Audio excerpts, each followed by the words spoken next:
ഏവർക്കും എൻ്റെ നമസ്കാരം. ഹരിനാമ കീർത്തനത്തിൻ്റെ 10ാം ഭാഗം, ശ്ലോകം 19ഉം 20ഉം. ഒരുപാട് നല്ല നല്ല തത്വങ്ങൾ അടങ്ങിയ 2 ശ്ലോകങ്ങളാണിത്. ശ്ലോകം 19ൽ പറയുന്നത് ഭഗവത് നാമം ഉച്ചരിക്കാൻ നാവല്ലാതെ മറ്റൊന്നും ആവശ്യമില്ല എന്നാണ്. ശ്ലോകം 19.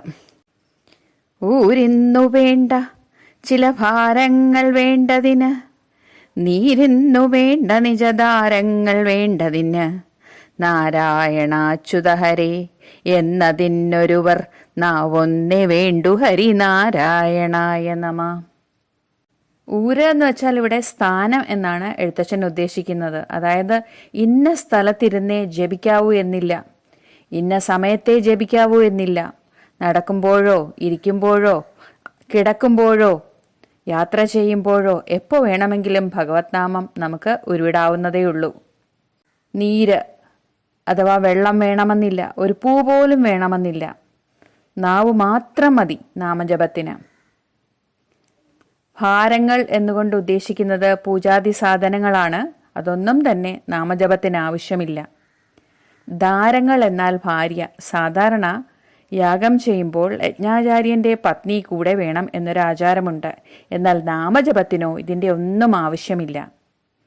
നാമസങ്കീർത്തനം ചെയ്യുന്നതിനായി നാവ് മാത്രം മതി.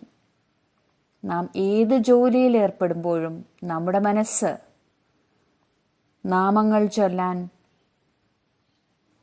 തയ്യാറാണെങ്കിൽ സ്ഥലകാല ബോധങ്ങളില്ലാതെ തന്നെ മനസ്സുകൊണ്ട് നമുക്ക് നാമം ജപിക്കാവുന്നതാണ് എന്നാണ് എഴുത്തച്ഛൻ ഉദ്ദേശിച്ചിരിക്കുന്നത്. ശ്ലോകം 20. ഋതുവായ പെണ്ണിനുമിരപ്പനും ദാഹകനും പതിതനും അഗ്നിയജനം ചെയ്ത ഭൂസുരനും ഹരിനാമകീർത്തനമിതൊരു നാളുമാർക്കുമുടൻ അരുതാത്തതല്ല ഹരിനാരായണായ നമ. വളരെയധികം പ്രാധാന്യമുള്ളൊരു ശ്ലോകമാണിത്. ഇന്ന ആൾക്കാർക്കേ ഭഗവത് നാമം ജപിക്കാവൂ എന്നൊന്നേയില്ല എന്നുള്ളതാണ് ഈ ശ്ലോകത്തിൽ അദ്ദേഹം പറഞ്ഞിരിക്കുന്നത്. പൊതുവെ ബാഹ്യ ചിട്ടകൾക്കാണ് നമ്മൾ സാധാരണ പ്രാധാന്യം കൊടുക്കാറ്. അങ്ങനെ ചെയ്യണം, ഇങ്ങനെ ചെയ്യണം, ഇല്ലെങ്കിൽ നമുക്ക് നല്ലതല്ല എന്ന് പറഞ്ഞ് പ്രചരിപ്പിച്ച് അതൊരു ശീലമായി മാറിയിരിക്കുകയാണ്.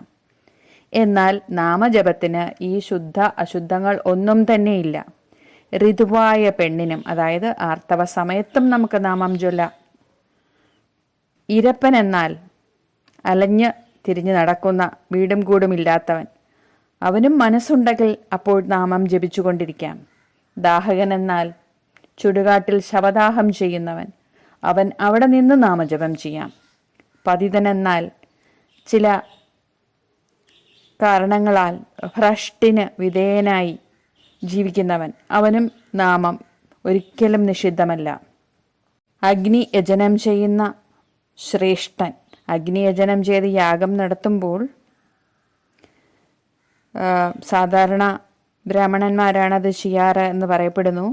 അവരെ ഭൂമിയിലെ സുരന്മാരായിട്ടാണ് വിശേഷിപ്പിക്കപ്പെടുന്നത്.